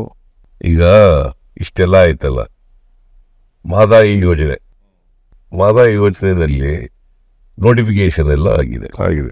ಟ್ರಿಬ್ಯುನಲ್ ಅವರು ಕೂಡ ವರದಿ ಕೊಟ್ಟಿದ್ದಾರೆ, ಸುಪ್ರೀಂ ಕೋರ್ಟಲ್ಲೂ ಕೂಡ ಸ್ಟೇ ಕೊಟ್ಟಿಲ್ಲ. ಎನ್ವೈರ್ಮೆಂಟ್ ಕ್ಲಿಯರೆನ್ಸ್ ಮಾಡಬೇಕು, ಅದು ಕೇಂದ್ರ ಸರ್ಕಾರ ಮನಸ್ಸು ಮಾಡಿದ್ರೆ ಒಂದು ದಿನದಲ್ಲಿ ಆಗ್ತಕ್ಕಂಥ ಕೆಲಸ. ಮೇಕೆದಾಟು ಇದೆಯಲ್ಲ, ಇವತ್ತು ಕುಡಿಯ ನೀರಿನ ಯೋಜನೆ, ಅದು ಬ್ಯಾಲೆನ್ಸಿಂಗ್ ರಿಸರ್ವಾಯರ್. ಅದರಿಂದ ತಮಿಳುನಾಡಿಗೇನು ಲಾಸ್ ಇಲ್ಲ, ಏನು ತೊಂದರೆ ಆಗೋದಿಲ್ಲ. ನಮ್ಮ ಪ್ರದೇಶದಲ್ಲಿ ಕರ್ನಾಟಕದ ಒಳಗಡೆ ಕಟ್ತಾ ಇರ್ತಕ್ಕಂಥ ಡ್ಯಾಮ್ ಅದು. ಅವ್ರಿಗೇನು ಟ್ರಿಬ್ಯುನಲ್ ಏನು ಹೇಳಿದೆ, 177.25 TMC ಆಫ್ ವಾಟರ್ ನಾರ್ಮಲ್ ಇಯರ್ನಲ್ಲಿ ನೀರು ಬಿಡಬೇಕು. ಅದು ಬಿಟ್ಟ ಮೇಲೆ ಇನ್ನೇನಿದೆ ಅವ್ರಿಗೆ? ನಾರ್ಮಲ್ ಇಯರ್ನಲ್ಲಿ 177.25 TMC ನೀರು ಬಿಟ್ಬಿಟ್ಟ ಮೇಲೆ ಅಷ್ಟು ಮಾತ್ರ ಕೇಳಲಿಕ್ಕೆ ಅವ್ರಿಗೆ ಹಕ್ಕಿರ್ತಕ್ಕಂಥದ್ದು. ನೀವು ಬ್ಯಾಲೆನ್ಸಿಂಗ್ ರಿಸರ್ವಾಯರ್ನೇ ಕಟ್ಬೇಡಿ ಅಂತ ಹೇಳೋದಿದೆಯಲ್ಲ, ಅದು ಕೇಂದ್ರ ಸರ್ಕಾರ ಅವ್ರ ಮಾತು ಕೇಳ್ಕೊಂಡು ಈಗ DMK ಅವ್ರಿಗೆ ವಿರುದ್ಧ ಇದ್ರೂ ಕೂಡ ನನಗೆ ಬಹಳ ಆಶ್ಚರ್ಯ ಆಗೋದು ಅಂತಂದರೆ, ಒಂದ್ಸಾರಿ ನಾನು ರೈತರದು ಮತ್ತು ಎಲ್ಲ ವಿರೋಧ ಪಕ್ಷದವ್ರದ್ದು ಎಲ್ಲ ಡೆಲಿಗೇಷನ್ ತಗೊಂಡೋಗಿದೆ ಪ್ರೈಮ್ ಮಿನಿಸ್ಟರ್ಗೆ, ಮಹದಾಯಿ ಯೋಜನೆ ಬಗ್ಗೆ ಮತ್ತು ಅಪ್ಪರ್ ಕೃಷ್ಣ ಇದ್ರ ಬಗ್ಗೆ ಎಲ್ಲ ತಗೊಂಡೋಗಿದ್ದೆ. ಆಗ ನರೇಂದ್ರ ಮೋದಿಯವರು ಬೀಗೆ prime minister of the country ಏನು ಹೇಳ್ತಾರೆ ಅಂತಂದರೆ, ನೀವು ಪ್ರಯತ್ನ ಮಾಡಿ ಅಲ್ಲಿಯವರೆಗೆ ಮಹಾರಾಷ್ಟ್ರದ ಆಮೇಲೆ ಗೋವಾದಲ್ಲಿರ್ತಕ್ಕಂಥ ಕಾಂಗ್ರೆಸ್ನವ್ರನ್ನ ಒಪ್ಪಿಸ್ಕೊಳ್ಳಿ, ಆಮೇಲೆ ನಾನು ಮಾತಾಡೋಣ ಅಂತ ಹೇಳ್ತಾರೆ. ಒಬ್ಬ ಪ್ರೈಮ್ ಮಿನಿಸ್ಟರ್ ಆಗಿ ಇಷ್ಟೊಂದು ಬೇಜವಾಬ್ದಾರಿಯಿಂದ ಹೇಳ್ತಕ್ಕಂಥ ಮಾತುಗಳು ಇವು. ಈ ಸಮಸ್ಯೆ ಬಗೆಹರಿಬಾರ್ದು, ಇದು ಜೀವಂತವಾಗಿ ಇರಬೇಕು ಅನ್ನೋದ್ರಲ್ಲಿ ನಂಬಿಕೆ ಇಟ್ಕೊಂಡಿದ್ದಾರೆ. ಜೀವಂತವಾಗಿದ್ದರೆ ರಾಜಕೀಯ ಮಾಡಲಿಕ್ಕೆ ಅನುಕೂಲ ಅನ್ನೋ ಕಾರಣಕ್ಕೋಸ್ಕರ ಇದನ್ನು ಜೀವಂತವಾಗಿ ಇಡ್ತಕ್ಕಂಥ ಪ್ರಯತ್ನ ಮಾಡಿ. ಕುಮಾರಸ್ವಾಮಿಗೆ ಯಾವ ಬದ್ಧತೆಯೂ ಇಲ್ಲ. ನಿಜ ಹೇಳಬೇಕು ಅಂತಂದರೆ, ಅವರು 2 ಸಾರಿ ಚೀಫ್ ಮಿನಿಸ್ಟರ್ ಆಗಿದ್ರಲ್ಲ, 2 ಸಾರಿ, ಒಂದು ಸಾರಿ BJP ಸಪೋರ್ಟ್ನಿಂದ ಚೀಫ್ ಮಿನಿಸ್ಟರ್ ಆಗಿದ್ರು, ಒಂದು ಸಾರಿ ಕಾಂಗ್ರೆಸ್ ಸಪೋರ್ಟ್ನಿಂದ ಚೀಫ್ ಮಿನಿಸ್ಟರ್ ಆಗಿದ್ರು. ಅವ್ರು ಪ್ರಧಾನಮಂತ್ರಿ ಆಗಿರೋದು ಕೂಡ ಕಾಂಗ್ರೆಸ್ನಿಂದ ಪ್ರಧಾನಮಂತ್ರಿ ಆಗಿದ್ದು ದೇವೇಗೌಡರು. ಉಪಕಾರ ಸ್ಮರಣೆ ಇಲ್ಲ, ಸ್ವಲ್ಪ ಆದ್ರೂ ಕೂಡ ಉಪಕಾರ ಸ್ಮರಣೆ ಇರಬೇಕಲ್ಲ. ಹೆಣ್ಮಕ್ಳು ಉಪಕಾರ ಸ್ಮರಣೆ ಇಲ್ಲ ಅವ್ರಿಗೆ. ಹೆಣ್ಮಕ್ಳಿಗೆ ಯಾರು ಮಾತಾಡ್ತಾರೆ? ಸುಸಂಸ್ಕೃತರು ಯಾರು ಕೂಡ ಈ ಥರ ಮಾತಾಡೋದಿಲ್ಲ. ದಾರಿ ತಪ್ಪಿಟ್ಟವರ ಹೆಣ್ಮಕ್ಳು ಅಂತಂದ್ರೆ ಏನರ್ಥ ಏನು? ಅದಕ್ಕೆ ಈ ಸಾರಿ ಹೆಣ್ಮಕ್ಳು ಪಾಠ ಕಲಿಸ್ತಾರೆ ಅವ್ರಿಗೆ. ರಾಹುಲ್ ಗಾಂಧಿ ಅವರು ಕರ್ನಾಟಕದ ಗ್ಯಾರಂಟಿ ಏನು ಕೊಟ್ಟಿದ್ದಾರೆ, ಬಹಳ ನಮಗೆ ಖುಷಿ ತಂದಿದೆ. ಜನರನ್ನ ಬದಲಾವಣೆ ಮಾಡಿದ್ದಾರೆ. ಇದನ್ನ ನೋಡಿ ನಾನು ಖರ್ಗೆ ಅವರಿಬ್ರು ಸೇರಿ ಸೆಂಟ್ರಲ್ ಗೌರ್ಮೆಂಟ್ ಗ್ಯಾರಂಟಿ ಮಾಡ್ತಾ ಇದೀವಿ ಅಂತ, ಈ 2,000 ಜೊತೆಗೆ ಇನ್ನು 8,000 ಒಟ್ಟು ತಿಂಗಳಿಗೆ, ಒಂದು ವರ್ಷಕ್ಕೆ 1 ಲಕ್ಷ ಕೊಡ್ತೀನಿ ಅಂತ ಅದನ್ನ ಬಹಳ ಚೆನ್ನಾಗಿ ಮಾತಾಡೋದು. ರಾಹುಲ್ ಗಾಂಧಿ ಅವರಿಗೆ ಬಡವರ ಬಗ್ಗೆ ಕಾಳಜಿ ಇದೆ. ಬಡವರನ್ನ ಆರ್ಥಿಕವಾಗಿ ಅವ್ರಿಗೆ ಶಕ್ತಿ ಕೊಡಬೇಕು ಅಂತಕ್ಕಂಥದ್ದು ರಾಹುಲ್ ಗಾಂಧಿ ಅವ್ರಿಗಿದೆ. ಅದು ಯಾರಿಗೆ ಕಮಿಟ್ಮೆಂಟ್ ಇರ್ತದೆ, ಯಾರಿಗೆ ಈ ದೇಶದ ಸಮಸ್ಯೆಗಳ ಬಗ್ಗೆ ಕ್ಲಾರಿಟಿ ಇರ್ತದೆ, ಅವ್ರು ಮಾತ್ರ ಈ ಥರದ ಪರಿಹಾರ ಕೊಡಲಿಕ್ಕೆ ಪ್ರಯತ್ನ ಮಾಡ್ತಾರೆ. ಸೊ ಈಗ ಮನಮೋಹನ್ ಸಿಂಗ್ ಅವ್ರ ಕಾಲದಲ್ಲಿ ಬೇಸಿಕ್ ಯಾವ್ಯಾವ ಸಮಸ್ಯೆಗಳಿದ್ದಾವೆ ಮೂಲಭೂತವಾಗಿ, ಆ ಸಮಸ್ಯೆಗಳಿಗೆ ಪರಿಹಾರ ಕೊಡ್ತಕ್ಕಂಥ ಪ್ರಯತ್ನ ಮಾಡೋದು. ಫುಡ್ ಸೆಕ್ಯೂರಿಟಿ ಆಕ್ಟ್ ಮಾಡಿದ್ರು, ರೈಟ್ ಟು ಎಜುಕೇಶನ್ ಮಾಡಿದ್ರು, ನೋಡಿ ನಾವು ಫುಡ್ ಇನ್ಫಾರ್ಮೇಶನ್ ಮಾಡಿದ್ರು. ಸರ್, ಫುಡ್ ಸೆಕ್ಯೂರಿಟಿ ಆಕ್ಟ್ ನಾವು ಮಾಡ್ದೋ, ಅವ್ರು ಹೇಳೋರೆ ಇನ್ನು 5 ವರ್ಷ ಕೊಡ್ತೀನಿ ಅಂತ. ಮಾಡಿದ್ರು ನಾವು ಕಾನೂನು ತಂದಿರೋ ನಾವು. ಅಂದ್ರೆ ಇನ್ನು 5 ವರ್ಷ ಮುಂದುವರಿಸ್ತೀವಿ ಅಂತ, 5 ವರ್ಷದ ಮೇಲೆ ನಿಲ್ಲಿಸ್ಬಿಡ್ತೀವಿ ಅಂತ ಕಾನೂನೇ ಮಾಡಿದೀವಲ್ಲ, ಕಾನೂನೇ ಮಾಡಿದೀವಿ. ಫುಡ್ ಸೆಕ್ಯೂರಿಟಿ ಲಾ ಮಾಡಿರ್ತಕ್ಕಂಥದ್ದು. ಈ ದೇಶದ ಜನರು ಯಾರು ಕೂಡ ಹಸಿವಿನಿಂದ ನರಳಬಾರದು ಅನ್ನೋದು ಫುಡ್ ಸೆಕ್ಯೂರಿಟಿ ಆಕ್ಟ್ ಹಿಂದೆ ಇರ್ತಕ್ಕಂಥ ಉದ್ದೇಶ. ಈ ಉದ್ದೇಶನ ಸಫಲ ಮಾಡೋದ್ರಲ್ಲಿ ಕಾಂಗ್ರೆಸ್ ಪಾರ್ಟಿ ಪ್ರಾಮಾಣಿಕವಾಗಿ ಪ್ರಯತ್ನ ಮಾಡ್ತದೆ. ಈ BJP-ಯವರು ಓಟ್ಗೋಸ್ಕರ ಮಾಡ್ತಾ ಇರ್ತಕ್ಕಂಥ. ಆಮೇಲೆ ಯೂತ್ಸ್ಗೆ ನಮ್ಮ ಪಾರ್ಟಿಯವ್ರು ಏನೋ ಒಂದು ಮಾಡಿದ್ದಾರೆ, 1 ಲಕ್ಷ ಕೊಡ್ತೀವಿ ವರ್ಷಕ್ಕೆ ಅಂತ. ಅದು ಒಳ್ಳೆ ಸ್ಕೀಮೆ. ಅಪ್ರೆಂಟಿಸ್ಶಿಪ್ ಕೊಟ್ಟು ಪ್ರೈವೇಟಲ್ಲಿ PUCಗಳಲ್ಲಿ ಮಾಡಿಸಿಸ್ಬಿಟ್ಟು ಸಮಾಜಕ್ಕೆ ಅವ್ರನ್ನ ತಯಾರು ಮಾಡಿ 1 ಲಕ್ಷ ಕೊಡ್ತೀವಿ ಅಂದ್ರೆ ಒಂದು 8,000 ರೂಪಾಯಿ ಕೊಡ್ತೀವಿ, 8,500 ರೂಪಾಯಿ. ಈಗ ಅದು ಒಂದು ಒಳ್ಳೆ ಸ್ಕೀಮು. ಆಮೇಲೆ ಹೆಲ್ತ್ ಸರ್ 25 ಲಕ್ಷದವರೆಗೂ ಹೆಲ್ತ್ ಇನ್ಶೂರೆನ್ಸ್ ಕವರ್ ಆಗಂಗೆ ಬಹುಶಃ ಯಾರಿಗೂ ಕೂಡ ಇನ್ನು ಮುಂದಕ್ಕೆ ಹೆಲ್ತ್ ಅಲ್ಲಿ ದುಡ್ಡು ಕಟ್ಟಂಗಿಲ್ಲ. ಅದೊಂದು ಒಳ್ಳೆ ಸ್ಕೀಮು.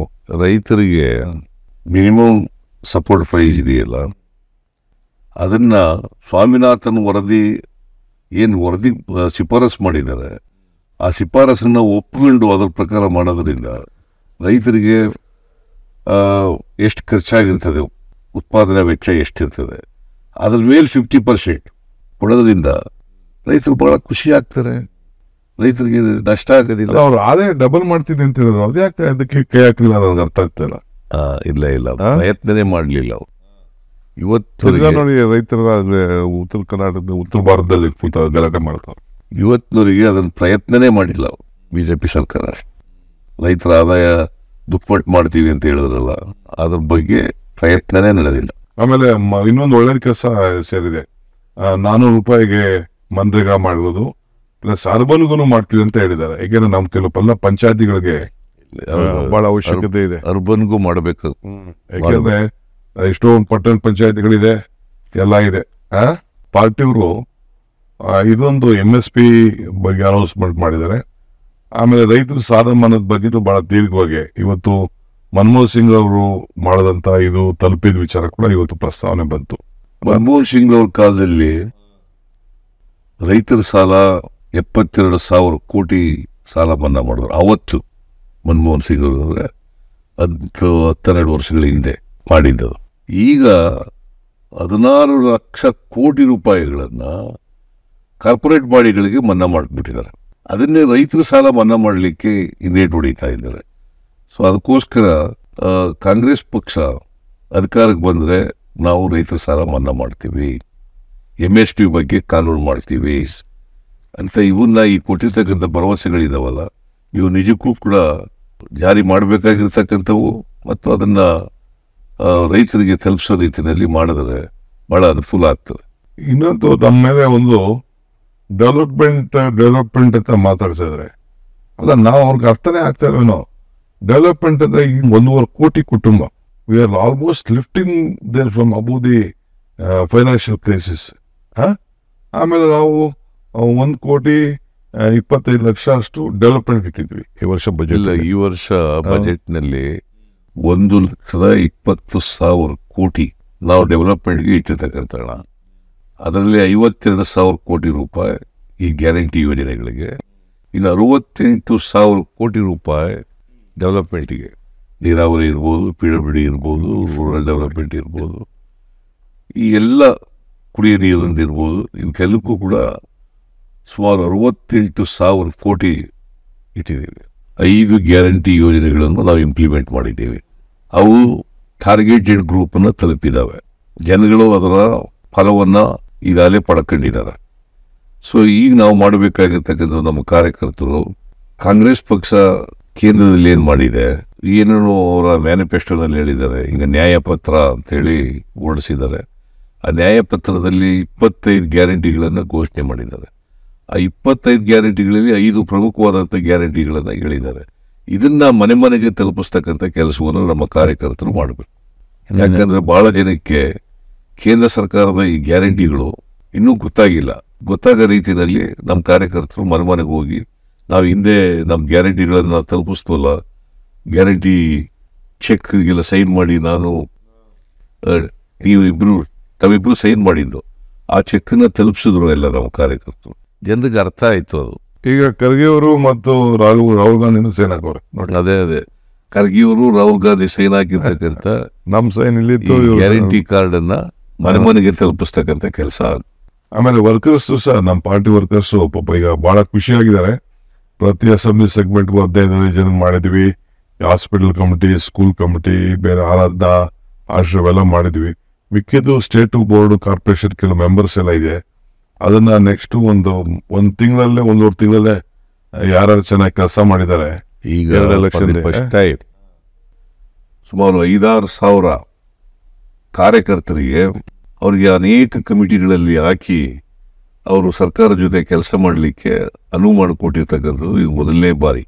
ಅದರಿಂದ ಕಾರ್ಯಕರ್ತರು ಎಲ್ಲರೂ ಕೂಡ ಖುಷಿಯಾಗಿದ್ದಾರೆ ಅಂತಕ್ಕಂಥದ್ದನ್ನ ಈಗ ಮಿಕ್ಕಿದೆಲ್ಲ ಮುಗಿಸ್ಬಿಡ್ಬೇಕು ಸರ್. ಅದೇ ವೇಸ್ಟ್ ಮಾಡೋದು ಬೇಡ.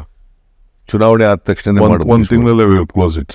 ಎಲ್ಲ ತರಿಸ್ಕೊಂಡು ಎಲ್ಲ ತಾಲೂಕಿಗೂ ಒಂದೊಂದು ಅವಕಾಶ ಸಿಕ್ಕಂಗೆ, ರೆಪ್ರೆಸೆಂಟೇಷನ್ ಸಿಕ್ಕಂಗೆ, ಸೋಷಿಯಲ್ ಜಸ್ಟಿಸ್ ಅದೆಲ್ಲ ಗಮನ ಇಟ್ಕೊಂಡು ಮುಗಿಸ್ಬಿಡೋಣ.